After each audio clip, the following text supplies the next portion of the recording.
So very good morning to all of you. Moving further on fluid mechanics.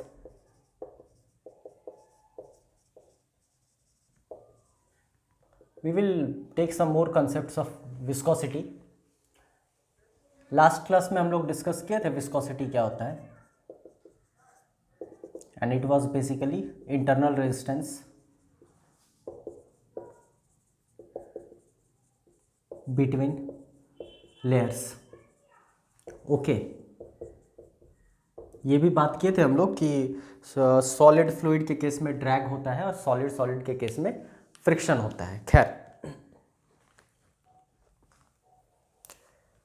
Newton's law of viscosity, as per Newton's law of viscosity, जो basically वो कह सकते हो Hooke's law का एक fluid का version है. हम लोग वहां पर देखे थे shear stress is directly proportional to rate of shear strain. मतलब इसके वजह से फोर्स लगाने की वजह से जो बदलाव आया, जिस तरह का बदलाव आया, चेंजेस आया, तो वो हम लोग जो प्रोफाइल देखे थे फ्लूइड का, तो उसमें ये शेयर स्ट्रेन आइदर वो D theta by D T था, या वेलोसिटी प्रोफाइल अगर हम लोग देखें तो D U by D Y था. एनीवेज, तो tau was somewhat D U by D Y, rather tau was equal to mu into D U by D Y. Okay, it was something like this. अब आप थोड़ा ध्यान से देखना यहाँ पर, ये कुछ मॉलिक्यूल्स हो गए, ये क्लोज टू द बाउंड्री है. दिस इज योर बाउंड्री जहां पर नो स्लिप. आप देख रहे हैं ना, बार बार ये नो स्लिप कंडीशन आ रहा है. This is very important, no slip condition. This is your free surface. I can say these are the layers of, let us suppose, fluid, like this. ये अलग अलग लेयर्स हो गए. Okay, D Y. तो अगर एग्जैक्ट आप profile देखोगे तो ये प्रोफाइल कुछ ऐसा होता है. मतलब इसका पाथ पैराबोलिक होता है. आप थोड़ा सा मैथ्स वो पैराबोला के कंसेप्ट को अगर देखेंगे, उससे कनेक्ट करेंगे, रीजन बिहाइंड कि U plus D U again D U, elementary change हो रहा है. ओके, तो एलिमेंट्री चेंज होने की वजह से ये पाथ पैराबोलिक होता है. लेकिन क्लोज टू दी बाउंड्री अगर हम लोग बात करें, एकदम क्लोज टू दी बाउंड्री, यहां पर ये वाला पोर्शन हम लोग ले लें, एकदम क्लोज टू द बाउंड्री, तो यहां पर ये लीनियर होता है. This is again a very important concept. आपके विस्कोसिटी का सबसे ज़्यादा एप्लीकेशन कम से कम मैकेनिकल इंजीनियरिंग में इसी चीज़ को लेकर है. बात हो रही है क्लोज टू दी बाउंड्री. और इस पर्टिकुलर चीज़ को, इस पर्टिकुलर फिनोमेनन को, कंसेप्ट को एक नाम भी दिया गया है, लीनियराइजेशन. लीनियराइजेशन नाम ही बता रहा है कि आप यहां से यहां लीनियर मान लो, इसको पैराबोलिक मत मानना. फाइन, लेकिन ध्यान रहे क्लोज टू दी बाउंड्री. तो जितने भी न्यूमेरिकल्स आपको मिलेंगे या फिर जितना भी एप्लीकेशन मिलेगा, जैसे हम लोग देखते हैं ना बेयरिंग शाफ्ट, ओके, तो उसमें कुछ हम लोग ल्यूब्रिकेशन के लिए एक ल्यूब्रिकेंट डाल देते हैं जिसकी कुछ विस्कोसिटी होती है. तो क्लोज टू दी बाउंड्री, आप देखो, ये अगर मान लो एक बेयरिंग है और उसमें एक शाफ्ट है, तो हम लोग कुछ यहाँ पर ल्यूब्रिकेटिंग या ल्यूब्रिकेशन के लिए कुछ ल्यूब्रिकेटिंग फ्लूइड डाल देते हैं. तो बाउंड्री के बहुत वो करीब होता है. तो बाउंड्री के करीब होता है तो वहाँ पर लीनियराइजेशन वैलिड होता है. ओके। एग्जैक्ट पाथ वेलोसिटी का अगर आप देखेंगे तो वो पैराबोलिक होगा। This is a very important I mean interview pro question even, इसको दिमाग में रखना है आप। ऑब्जेक्टिव में भी इस तरह के सवाल बनते हैं। ये पाथ वेलोसिटी का जो पाथ बनता है वो पैराबोलिक होता है, लेकिन क्लोज टू द बाउंड्री में वो लीनियर होता है। ओके एनीवेज, ये हम लोगों का अभी का कंसर्न है नहीं। This was only for your I mean awareness. इसका एप्लीकेशन हम बतलाना चाह रहे थे किस तरीके से आपके आईसी इंजन्स में या फिर नंबर ऑफ मशीन्स में कैसे ये एप्लीकेबल होता है। आते हैं वापस हम लोग, अगर यहाँ से देखेंगे म्यू बराबर tau into D Y by D U, और लीनियराइजेशन को ही अगर यहाँ पर ले लें तो tau into Y by U. I want to find the units of coefficient of viscosity। तो म्यू बराबर आप देखोगे या यहीं पर लिखते हैं, म्यू बराबर यू वुड फाइंड टाउ मतलब force upon area stress newton per metre square होना चाहिए। This is your Y. Okay, या डायरेक्टली आप देखो, लेट इट बी वाई मतलब वो मीटर में होगा। This is your U speed, that means metre per second. Okay, ये सेकेंड पलट कर उधर जाएगा, ये मीटर के साथ ये मीटर कैंसल आउट होगा, तो दिस विल बी, आप ध्यान से देखोगे, न्यूटन पर मीटर स्क्वायर, और ये सेकंड पलट कर गया उधर इनटू सेकंड। तो क्या इसको हम newton second per metre square भी कह सकते हैं? This is your unit of viscosity.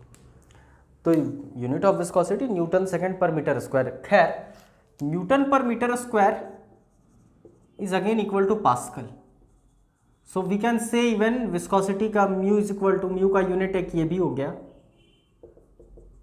Pascal second. Okay, अच्छा अगर मान लो सीजीएस में हमको निकालना हो, पहले तो आप सीजीएस जान रहे होंगे ना, centimetre gram second.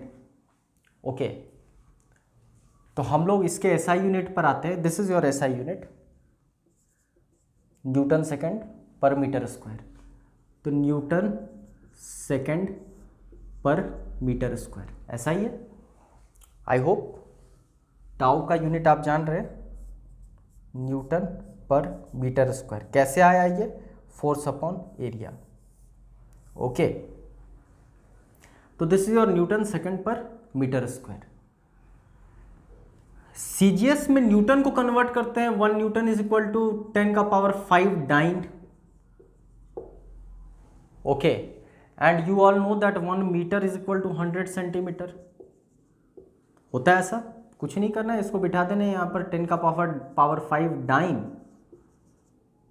This is your 1 newton 10 का power 5 dyne into second metre square. 1 metre 100 metre का स्क्वायर है, तो 100 का स्क्वायर 10 का power 4 centimetre square, which implies 10 dyne second per centimetre square.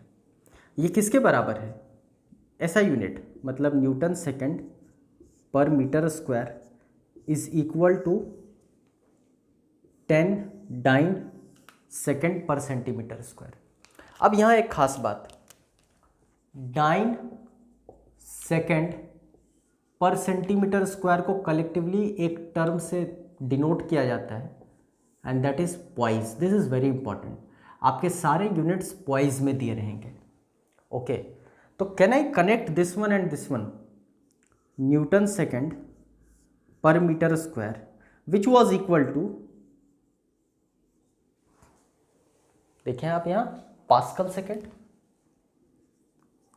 Is equal to 10 poise. तो यहाँ से क्या निकल कर आता है? Would choose a different colour of pen. 1 poise is equal to 1/10 newton second by metre square. I hope things are very clear, this is very important.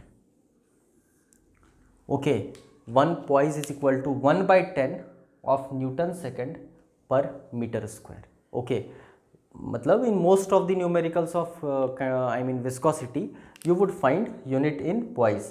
तो आप देख रहे हैं newton second per metre square 10 poise के बराबर है। This is equal to 10 poise, तो 1 poise is equal to 1/10 of this, rather 1/10 of pascal second. Okay, so you should have idea on this.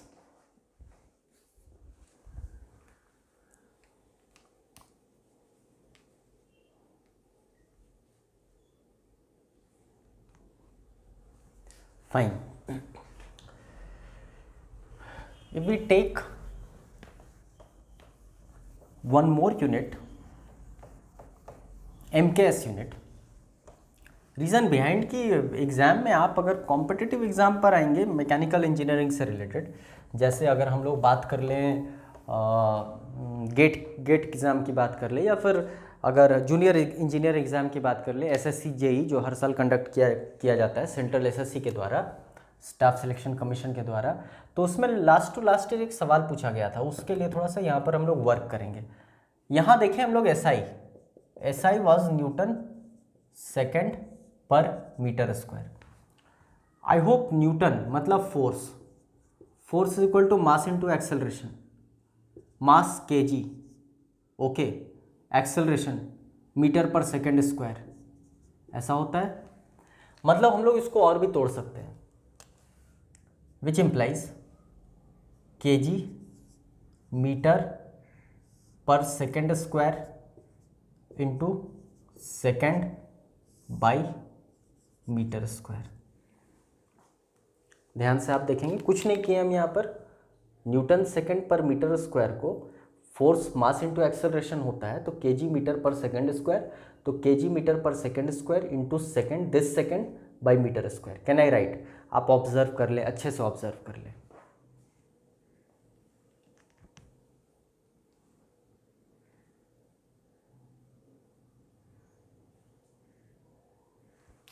Fine, तो फर्दर क्या आएगा, ये further आएगा KG, आप ये सेकंड से सेकंड कैंसिल करो, आई होप ये मीटर सेकंड आ गया, एक मीटर मीटर कैंसिल हुआ, तो KG by metre into second. I hope things are clear. सवाल ये नहीं पूछा गया था, एग्जाम में एक क्वेश्चन पूछा गया था, क्या 1 केजी में 1000 ग्राम होता है और 1 मीटर में 100 सेंटीमीटर होता है? तो इसी यूनिट को हम लोग लिख सकते हैं 1000 gram by 100 centimetre into second. Fine,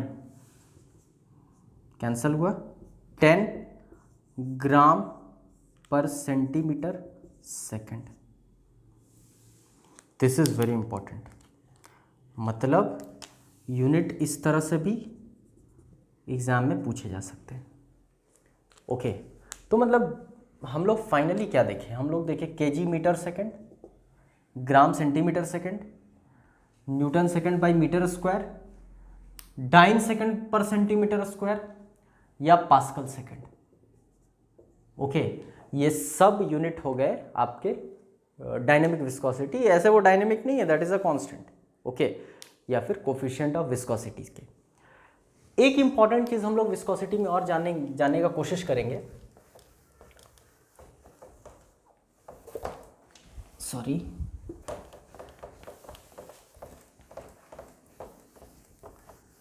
कि विस्कोसिटी पर टेम्परेचर क्या इम्पैक्ट पड़ता है, what is the effect of temperature on viscosity, या फिर how viscosity is affected by temperature.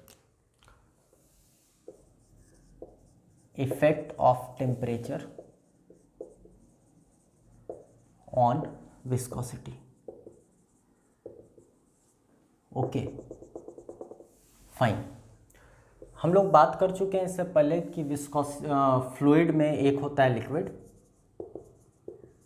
एक होता है गैस। बहुत आसान है, तुरंत क्लियर होगा। In case of liquid viscosity decreases, और इसका इम्प्लीकेशन आपको दिखेगा आईसी इंजन में भी, खैर पढ़ेंगे हम लोग, या फिर number of concepts of mechanical engineering. Gas के केस में विस्कोसिटी इंक्रीजेस। अब आपके दिमाग में आ रहा होगा वाई, बहुत आसान है। Viscosity was the resistance between layers of fluid. Okay, again viscosity is the resistance between layers of fluid. अब गैस को हम यहां पर रिप्रेजेंट कर देते हैं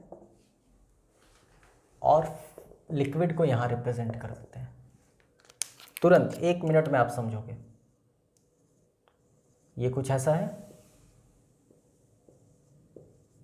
पढ़ चुके हैं हम लोग, इस पर बात कर चुके हैं। कोहेशन है, ओके, ये यहीं रहेगा, नो स्लिप कंडीशन है।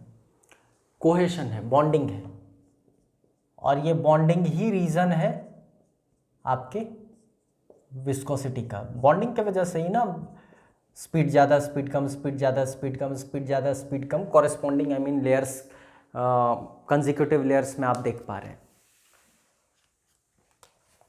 U प्लस डी यू, उससे थोड़ा कम, उससे थोड़ा कम, उससे थोड़ा कम, उससे थोड़ा कम, लाइक दिस, जिसके वजह से रेजिस्टेंस डेवलप हुआ। ओके, अगर हम टेम्परेचर बढ़ाएंगे, मतलब यहां से हम इसको हीट दे रहे हैं, रैदर टेम्परेचर हीट दिए तो टेम्परेचर बढ़ा, तो ये बॉन्ड क्या होंगे, टूट जाएंगे। बट ऑब्वियस है, बेसिक कंसेप्ट है ये कि टेम्परेचर या हीट देने से बॉन्ड ब्रेक करेगा। तो इट वाज लाइक दिस, ये हमको उधर खींच रहा था, एक हमको इधर खींच रहा था। ओके, तो जिसके वजह से एक रेजिस्टेंस डेवलप हुआ, जिसको हम लोग विस्कोसिटी का नाम दिए। अगर हीट मिलेगा तो ये बॉन्ड ही टूट जाएगा, ये बॉन्ड ही टूट जाएगा, तो काहे का resistance. Okay, that means viscosity हमेशा डिक्रीज करेगा on increasing temperature. Velocity decreases on increasing temperature, घटेगा। लेकिन गैस के केस में क्या होता है, बहुत दूर है मॉलिक्यूल्स, लाइक दिस। यहां भी रेजिस्टेंस है, लेकिन रेजिस्टेंस है बिकॉज, तो यहां पहले लिख देते हैं, resistance was due to cohesion rather molecular bonding. आपसे ये भी सवाल पूछ सकता है कि what is the cause of viscosity in liquid, तो आपका एक लाइन का आंसर होगा कोहेशन या मॉलिक्यूलर बॉन्डिंग। लेकिन what is the cause of viscosity in a gas, तो देखो इसमें तो बहुत दूर दूर है ना मॉलिक्यूल से, रैंडमनेस है। तो यहां पर इंटरमॉलिक्यूलर बॉन्डिंग नहीं, ये इधर भाग रहा है, ये इधर भाग रहा है, कोलिशन, मॉलिक्यूलर कोलिशन, ये फिर इधर भाग रहा है, ये इधर भाग रहा है, जिसके वजह से कोलिशन हुआ। तो बट ऑब्वियस है ना, कोलिशन अगर होगा मॉलिक्यूल्स के बीच में तो रेजिस्टेंस तो आना ही है। बड़ी तेजी से हम जा रहे थे, कोई उधर से आकर टकरा गया हमसे, तो मेरा स्पीड कम गया, तो मतलब एक रेजिस्टेंस आया। ओके, उसके वजह से एक रेजिस्टेंस आया, तो हम यहां पर कहेंगे the cause for viscosity in a gas is molecular momentum transfer. अब ये थोड़ा सा हम टेक्निक इसमें एक टर्म से इसको डिनोट करें, मॉलिक्यूलर ट्रांसफर, बेसिकली वही, इसका मोमेंटम फाइन, उसका जो डिफरेंस होगा दैट इज मोमेंटम ट्रांसफर। इसको हम लोग मॉलिक्यूलर कोलिजन से भी कनेक्ट कर सकते हैं, मतलब समझने के लिए कि विस्कोसिटी मॉलिक्यूलर कोलिजन के वजह से होता है। अब आपके दिमाग में तो बात आ रहा होगा कि अगर हम इस पर हीट अप्लाई करते हैं, मतलब टेम्परेचर अगर इंक्रीज किए तो रैंडमनेस बढ़ा, फाइन, पहले इस स्पीड से जा रहे थे, कोलाइड कर रहे थे, ओके, या मेरा रैंडमनेस इस स्पीड से था, अब बड़ी तेजी से भाग रहे हैं, तो कोलिजन्स ज़्यादा होंगे, फाइन, तो रेजिस्टेंस ज़्यादा होगा। तो गैस के केस में viscosity will increase on increase in temperature. I hope things are very clear. Okay, this is again a very important topic. आपके दिमाग में होना चाहिए कि लिक्विड के केस में विस्कोसिटी डिक्रीज करेगा टेम्परेचर बढ़ाने के वजह से, और गैस के केस में विस्कोसिटी इंक्रीज करेगा टेम्परेचर बढ़ाने के वजह से। रीज़न आपके सामने है, यहाँ पर विस्कोसिटी होता ही इस वजह से है क्योंकि कोहेशन की बॉन्डिंग होती है, मॉलिक्यूलर बॉन्डिंग होती है, इंटरमॉलिक्यूलर बॉन्डिंग होती है, और वो बॉन्डिंग टूट जाएगा टेम्परेचर के वजह से, हीट के वजह से, जिस वजह से रेजिस्टेंस कम होगा, मतलब विस्कोसिटी कम होगा। और उसका काउंटर पार्ट अगर गैस के केस में देखें तो गैस के केस में resistance is because of molecular collision rather molecular momentum transfer, और टेम्परेचर बढ़ाने से ये रैंडमनेस बढ़ेगा, मॉलिक्यूलर कोलिशन बढ़ेगा, मतलब विस्कोसिटी बढ़ेगा। I hope these are very clear. Okay, so that's all for today. अगले क्लास में हम लोग फर्दर कंसेप्ट्स पे आएंगे, प्रॉपर्टीज ऑफ फ्लूइड पे आएंगे। Thank you.